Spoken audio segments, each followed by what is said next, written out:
my name is Mimi and today I'm going to read the book called The Lost City. The Lost City. Chapter 1. Have you ever heard of the Lost City of Gold? The woman asked. Her name was Sylvia Blanco. She was an archaeologist and one of Grandpa's old students. Of course, Grandpa answered. It's a very old city that no one has seen for hundreds of years. Cool, said Ben. So why do you invite us here to your museum today? Grandpa asked Sylvia pointed at an old map. I found this map of the rainforest. She said, I'm not sure, but it might show the lost city. There isn't really a lost city of gold, said a man who was standing at the door. That's just an old story. Throw away that map. Who's he? Rosie asked. When the man left, he wasn't very friendly. That's Dr. Lopez, explained Sylvia. He's an archaeologist here too. She turned to Grandpa. But I don't agree with him. There's a lost city of gold. I'm sure with a helicopter someone could go and find out. Grandpa got something better than a helicopter, said Ben with a big smile. After a minute later, they were all sitting in the van. How can they reach the rainforest in the van? Asked Sylvia. Grandpa turned on the van computer. Watch this. The van started to move. Suddenly there was light around it. At first, Sylvia was afraid. What's happening? She asked. But then she looked out the window again and laughed. We're in the rainforest. It's amazing. We're not just in the rainforest, said Rosie. She pointed at the trees at the old stone building. We're at the lost city. Chapter 2. Sylvia was very excited. This is fantastic, she said. We're the first people to see this city for more than 400 years. As they walked around the city, Sylvia told the others about it. Gold is very important to the people who lived here. There was a statue of king that was all gold. They turned the corner a few steps to an entrance into the biggest building. Sylvia looked carefully at some picture on the stone next to the step. A little, said Sylvia. Only the king could go into this building. Well, we aren't king, said Grandpa with a smile. But let's go in and look around. Inside the building, there were more strange pictures and words all on the stone walls. What does it say? Asked Ben. Sylvia read slowly. It says, if bad people try to take the king's statue, terrible things will happen. She looked around. But where's the statue? Perhaps it's down here, said Rosie. Look, there's a big hole in the floor. There's another room under this one, said Grandpa. Grandpa pointed his flashlight into the hole. There's something down there, said Rosie. Grandpa, can you move the lights to the left a little, please? And all they saw is then a little gold statue. That's it, shouted Sylvia excitedly. That's the statue of the king. But how can we reach it? Ben had an idea. Have you got any ropes in your bag, Grandpa? He asked. Chapter 3. Are your feet touching the floor yet, Ben? Yes, answered Ben, and he looked at the little gold statue. It stood on the big stone base. Be careful with it, Sylvia said. Gold is very heavy. With both hands, Ben carefully picked it up and stayed still.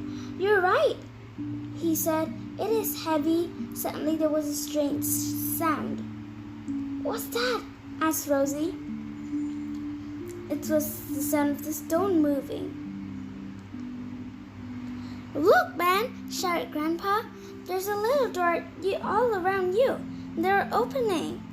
something was moving behind the door. Snakes! There was no time for Ben to climb up. Ben, said Sylvia, put the statues down on the base again. Quickly, Ben put the statues on the base again.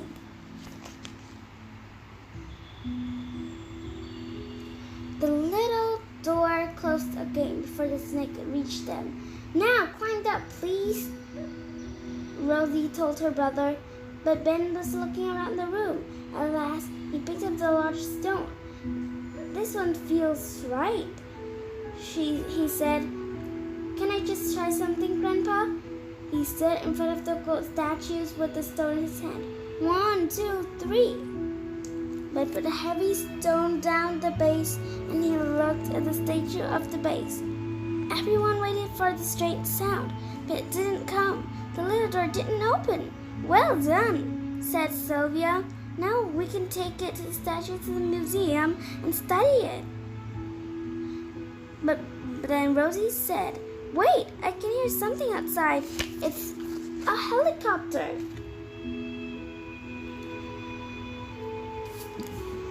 Chapter 4.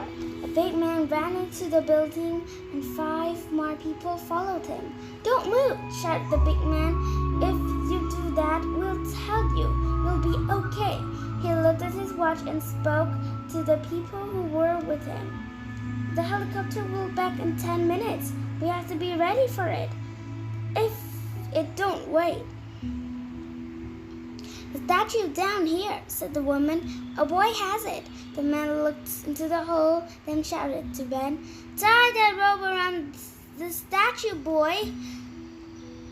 Do what he says. Ben, said Grandpa. When the rope was ready, the man pulled the statue up. You can't take this gold statue, Sylvia said. Archaeologists must study it. The big man laughed. He worked for someone who wants to sell it, not study it. Suddenly, something moved on the statue. A snake! The big man was too afraid to think. He just threw the statue down. No, shouted the woman. The statue fell, but it didn't hit Ben. It hit the stone that was sitting on the base. The both stone and statue fell to the floor. The same strange sound started again. The little door began to open. The other snakes were already at the door, and they moved quickly into the room. When the big man saw them, he said, How can we get the statue now? We can't, shouted the woman angrily, and I can hear the helicopter. They have to go now. With no statue in their hand, they ran happy to the entrance. Chapter 5.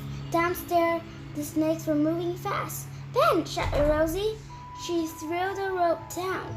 Take this. Ben caught the rope in one hand, and Rosie began to pull. Ben was too heavy for her, but then Grandpa and Sylvia put their hands on the rope. Together, they pulled and pulled. Ben tried not to look down at the snakes under his feet. A minute later, he was up in the higher room. The sound of the helicopter was getting quieter. They're leaving, said Rosie angrily. How will the police catch them now? Easy, said Sylvia. Sylvia said. She showed them a cell phone in her hand. It fell from their pocket. We can give it to the police. She pointed at some stone walls. Remember, if bad people try to take the king's statue, terrible things will happen. They walked back to the van. Grandpa was thinking. I still have some questions. He said, how did those people find the lost city? How did they know about the statue? It's very strange. He was still thinking about this as the van took them to Sylvia's museum again.